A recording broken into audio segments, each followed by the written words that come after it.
सामाजिक परिषदेला उद्घाटक म्हणून लाभलेले आचार्य भाऊ विरुळकर दादा यांना मी विनंती करतो की ज्ञानबाज बाबा असतील, सुहास फडतरे महाराज असतील, मलकीत सिंग बल असतील, या सर्व मंचावर असलेल्या सर्वांनी दीप प्रज्वलन करून ह्या सर्वधर्मीय सर्वपंथीय परिषदेला अंत्यंनी सुद्धा दीप प्रज्वलनासाठी उपस्थित व्हावं आणि दीप प्रज्वलन करावं.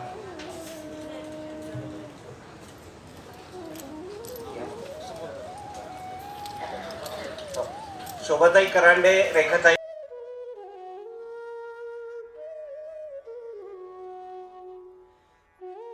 वाचक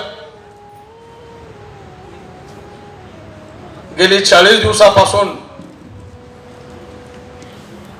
अखंडपणे या ठिकाणी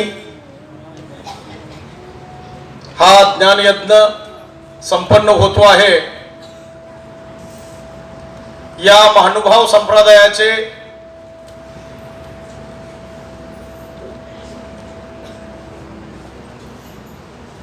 थोर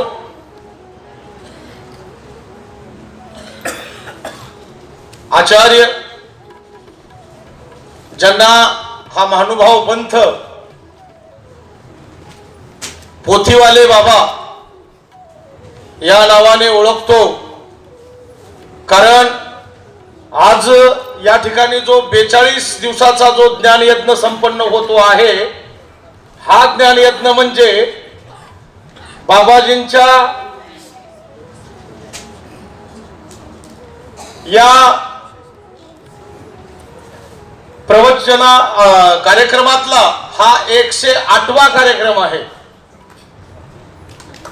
आणि या पद्धतीचे 107 कार्यक्रम यापूर्वी संपन्न झालेले आहेत आणि म्हणून 108वा हा ज्ञानयज्ञ आहे. भारतभर बाबाजीचं भ्रमण असताना केवळ महाराष्ट्रच नव्हे तर उत्तर भारत, पंजाब, गुजरात, आंध्र, तेलंगणा, विविध राज्यामध्ये जे ज्ञानदानाचं कार्य बाबांचं चालू आहे आणि या एक आत्मशांती ज्ञानयज्ञ या नावाने हा ज्ञानयज्ञ सुरू आहे आणि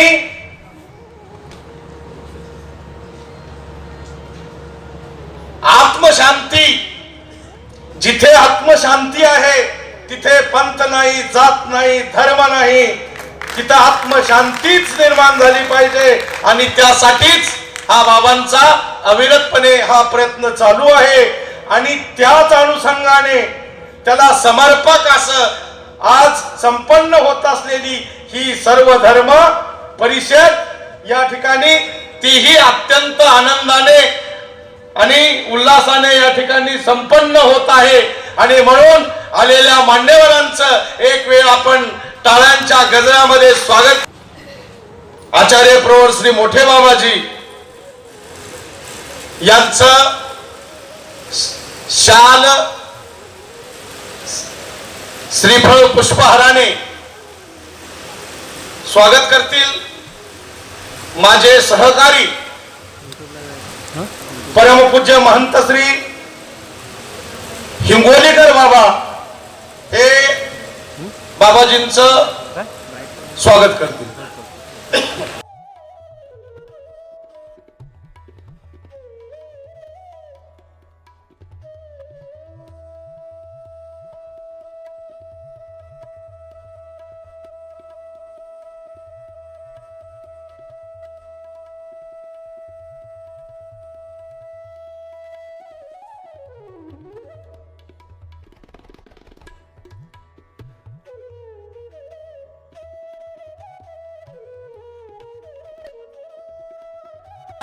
शुभ स्वागतम.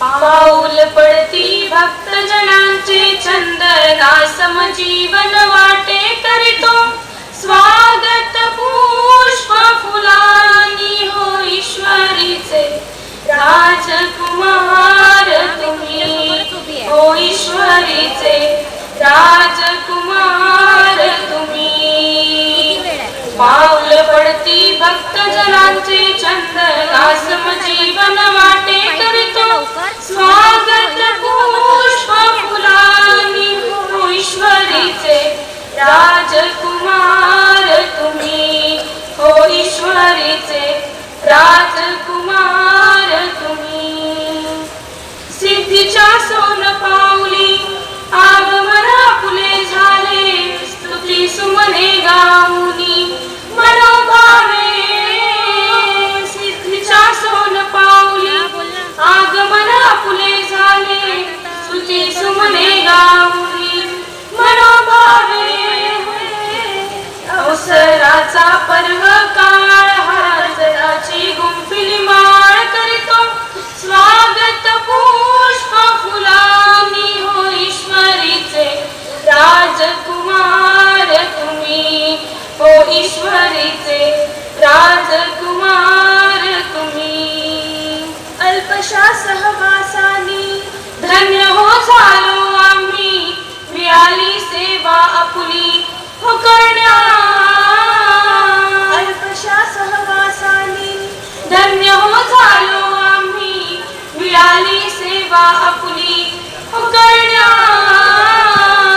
पुष्प वर्षाव करू मज वाटे आपुले प्रेम अंतरी दाटे करीतो स्वागत पुष्प फुलांनी हो ईश्वरीचे राजकुमार तुम्ही हो ईश्वरीचे राजकुमार तुम्ही अधिकरण होऊनी मार्ग आधार देऊनी थोरवी ऐसी तुमची नवरनवे हो अधिकरण होऊनी मार्ग आधार देऊनी थोरवी ऐसी तुमची नवरनवे हो ज्ञानासी वंदन करुणी जय श्री मस्तक पायी नमुनी करीतो स्वागत पुष्प फुलांनी हो ईश्वरीचे राजकुमार तुम्ही हो ईश्वरीचे राजकुमार तुम्ही पाऊल पडती भक्तजनांचे चंदना समजीवन वाटे करीतो स्वागत पुष्प फुलांनी हो ईश्वरीचे राजकुमार तुम्ही हो ईश्वरीचे राजकुमार तुम्ही हो ईश्वरीचे राजकुमार तुम्ही सर्वज्ञ श्री चक्रधर स्वामी की जय. भारतीय सामाजिक परिषदेला लाभलेले आजच्या या सामाजिक परिषदेचे अध्यक्ष ज्यांनी ह्या 40 दिवसापासून या सोहळ्याला वाहून घेतलेला आहे आणि एवढंच नाही तर त्यांचे अनेक सोहळे 107 सोहळे झालेले आहेत आणि हा 108 सोहळा त्यांनी ह्या 31 तारखेपर्यंत संपन्न होणार आहे. हा भाग असला तरी त्यांनी या सर्वधर्मीय सर्वपंथीय परिषदेला आळंदीपासून सुरुवात करत औरंगाबाद असेल, वरोरा असेल, नागपूर असेल, चिमूर असेल, कुठेही सर्वधर्मीय सर्वपंथीय सामाजिक परिषद झाली तर ते तत्पर तयार असतात आणि मराठी विद्यापीठासाठी मुस्लिम मराठी साहित्य परिषदेमध्ये मागणी त्यांनी केली. वेगवेगळ्या परिषदांमध्ये मराठी विद्यापीठ व्हावं म्हणून असे आम्हाला लाभलेले सेंगराज बाबा शास्त्री उर्फ ज्ञानबाज बाबा, आजचे उद्घाटक म्हणून हरिभाऊ दादा विरुळकर, फडतरे महाराज, ज्ञानज्योती भंतेंच्या जागी आलेले धम्मचेती, रेखाताई महाजन, पुरुषोत्तम ठाकरे, शोभाताई करांडे, शशी सोनवणे, पर्यावरणावर चांगला अभ्यास असणारे सागरधारा, दिल्लीवरून आलेले आमचे मित्र कॉम्रेड नरेंद्र कुमार, सरदार मलकीत सिंग बल शीख संप्रदायाचे आहेत. या सर्वांचं स्वागत करत मी आजच्या प्रास्ताविकेला सुरुवात करतो. वेळ बराच झालेला आहे. मी जास्त वेळ न घेता 2-4-5 मिनिटांमध्ये माझं प्रास्ताविक संपवेल. चक्रधर स्वामींनी जी मराठी भाषा साहित्याच्या आणि साहित्याची विचाराची भाषा उत्पन्न केली, प्रस्थापित केली, ते हळूवार सुरू झाल्यानंतर शिवाजी महाराजांच्या पूर्वी 400 वर्षापूर्वी संपूर्ण सामाजिक वावटळ एकेश्वरवादाचा व अद्वैतवादाचा रूपाने पुढे आलेली आहे. या एकेश्वरवादाच्या व अद्वैतवादाला मराठी भाषेला सर्वसामान्यांचे तत्वज्ञान, भाषा आणि साहित्य म्हणून सांस्कृतिक सामाजिक वावटळ या 400 वर्षामध्ये झालेली आहे. आता या संपूर्ण सामाजिक आणि सांस्कृतिक वावटळीची अभिव्यक्ती म्हणून शिवाजी महाराज आपल्या समोर येतात आणि शिवाजी महाराज समोर येऊन राष्ट्रसंकल्पना समोर मांडतात. आम्हाला या संपूर्ण संत परंपरेमध्ये जर आम्हाला ह्या स्वामींच्या मराठी भाषेविषयी समजून घ्यायचं असेल तर वक्ते बोलणारच आहे, परंतु या संपूर्ण संतांच्या परंपरेत एक गोष्ट अजून समजून घ्यायची आहे की शेख मोहम्मद असतील, एकनाथ महाराजांपासून तुकाराम महाराजांपर्यंत असे 60 वारकरी संप्रदायामध्ये मुस्लिम संत होऊन गेलेले आहेत. ते आम्हाला समजून घेण्याची गरज निर्माण झालेली आहे. ते डॉक्टर सुभाष फडतरे महाराज तुम्हाला नीट विश्लेषण करणारच आहेत, पण जे शेख मोहम्मद आहेत त्यांनी सुद्धा मराठी भाषेची गोळी गायलेली आहे. शिवाजी महाराज ज्या राष्ट्रसंकल्पनेला घेऊन महाराष्ट्रामध्ये प्रस्तावित झाले आणि राष्ट्राची संकल्पना घेऊन ज्या पद्धतीने शिवाजी महाराज इथे प्रस्तावित झाले, त्याच पद्धतीने पंजाबात गुरु गोविंद सिंगांनी सुद्धा राष्ट्राची संकल्पना घेऊन ते सुद्धा समोर आलेले आहेत. जगात 3च राष्ट्रे होती. ती 3 राष्ट्रे म्हणजे एक फ्रान्स आणि दुसरं इंग्लंड. तिसरं राष्ट्र जे होतं ते महाराष्ट्रामध्ये होतं, महाराष्ट्र राष्ट्र होतं. आणि ह्या संपूर्ण प्रक्रियेला शिवाजी महाराजांनी मराठी भाषांचं राज्य प्रस्थापित करण्यासाठी राष्ट्राची संकल्पना समोर ठेवली. आणि ह्या संकल्पनेला जर आम्ही समोर घेऊन गेलो तर राष्ट्राची जी ब्राह्मी संकल्पना आहे आज आम्हाला प्रस्थापित होताना दिसते आहे, त्या राष्ट्रीय संकल्पनेला आम्ही कुठेतरी खेळ घालू शकतो, थांबवू शकतो.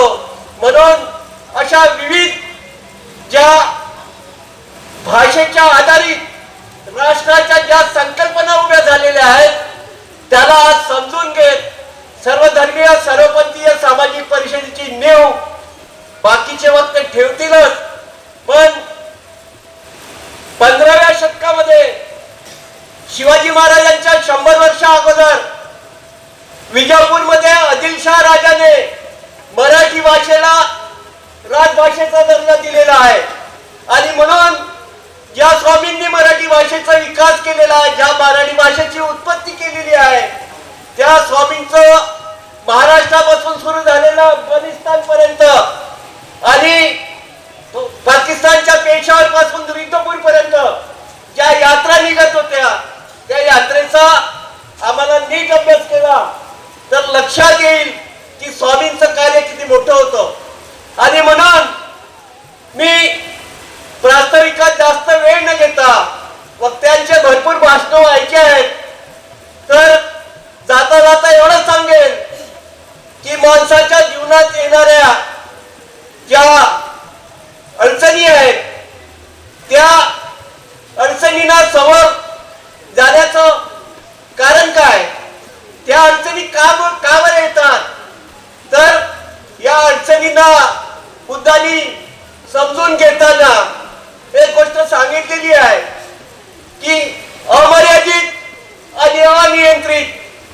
तृष्णा असेल तर त्या तृष्णेवर मात करायची असेल तर यथार्थ ज्ञानार्जन हे काळाची गरज आहे. आणि यथार्थ ज्ञानार्जन असेल तर तृष्णा आपण संपवू शकतो. आणि तृष्णा संपली तर माणसाला निर्वाणीचा मार्ग मिळतो. आणि निर्वाण झालं तर माणूस दुःखमुक्त होऊ शकतो. हीच भूमिका प्रस्थापित करत बुद्धांनी आपले विचार सामाजिक, नैतिक आणि सांस्कृतिक, आर्थिक या दृष्टीने समोरले जगाला एक मार्ग दाखवलेला आहे.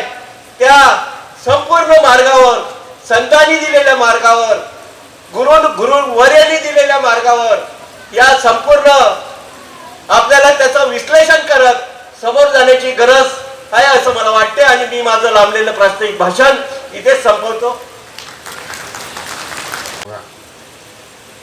ऑलरेडी आप देख रहे हैं कि 20 साल से बारिश जिस प्रकार से होता था वैसे नहीं हो रहा है. बारिश कहीं कम, कहीं ज़्यादा, कहीं बहुत ज़्यादा. अभी मद्रास में कितना बारिश हुआ. और इस साल को देखें, हम भारत को ही देखें तो हिमाचल और उत्तराखंड में बाढ़ हुए. और पिछले साल इतना बाढ़ हुआ पाकिस्तान में कि 1/3 पाकिस्तान जो है वो डूब गया था. तो यानी कि ये इसको कहते हैं जलवायु संकट. ये जलवायु संकट तापमान बढ़ने के वजह से और हमारे कार्बन डाइऑक्साइड हम लोग जो तेल, गैस और कोयले को जलाने की वजह से ये सब हो रहा है. यानी कि हमने प्रकृति से जितना लेना था उतना नहीं लिया, लेकिन उससे बहुत अधिक मात्रा में हमने लिया. हम होशियार हैं ना, इसलिए इतना होशियार है कि अपने पैर पर हम कुल्हाड़ मार रहे हैं. दूसरी चीज हमने क्या किया कि इतने सारे कोयले, तेल और गैस हमने इस्तेमाल किया कि ये एक 50-1 साल में खत्म होने वाला है. इसका कोई रिप्लेसमेंट नहीं है. आपका पीवी पैनल वगैरह रिप्लेस मतलब विकल्प नहीं है.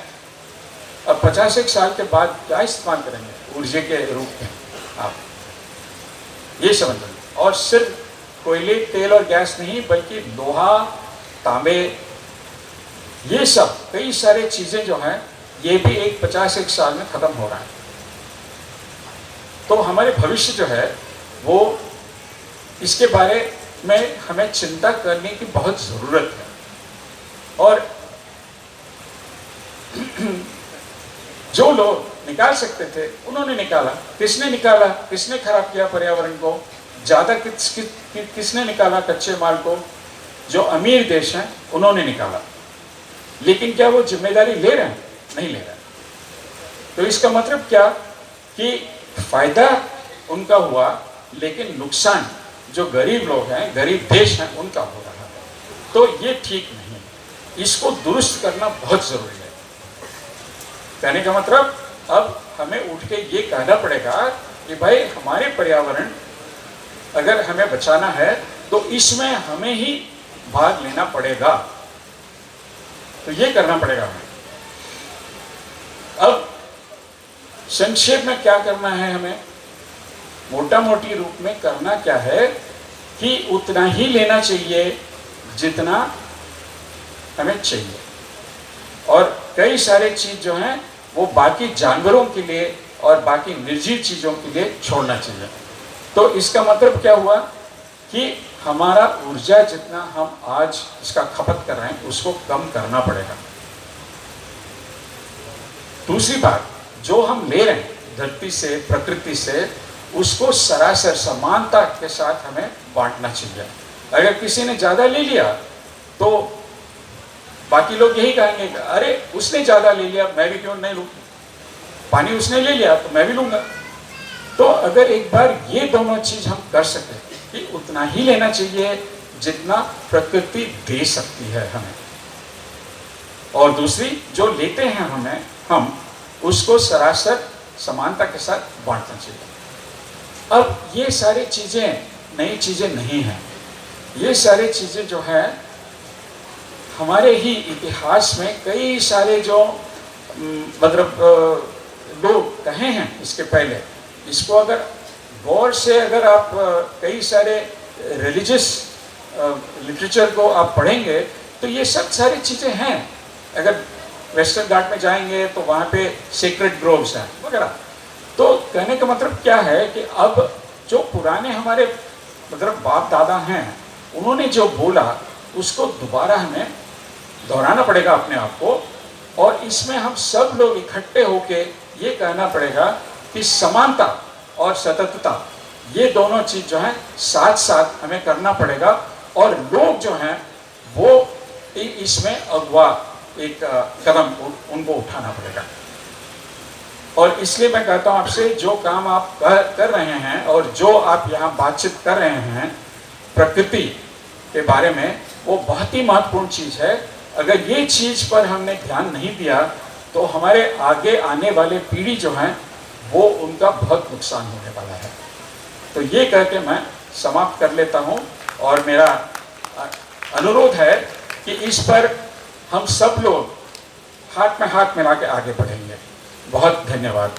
नमस्कार दोस्तों, हमारे न्यूज चैनल न्यूज इंडिया को लाइक कीजिए, शेयर कीजिए, अनसब्सक्राइब कीजिए। हम मिलेंगे फिर। धन्यवाद।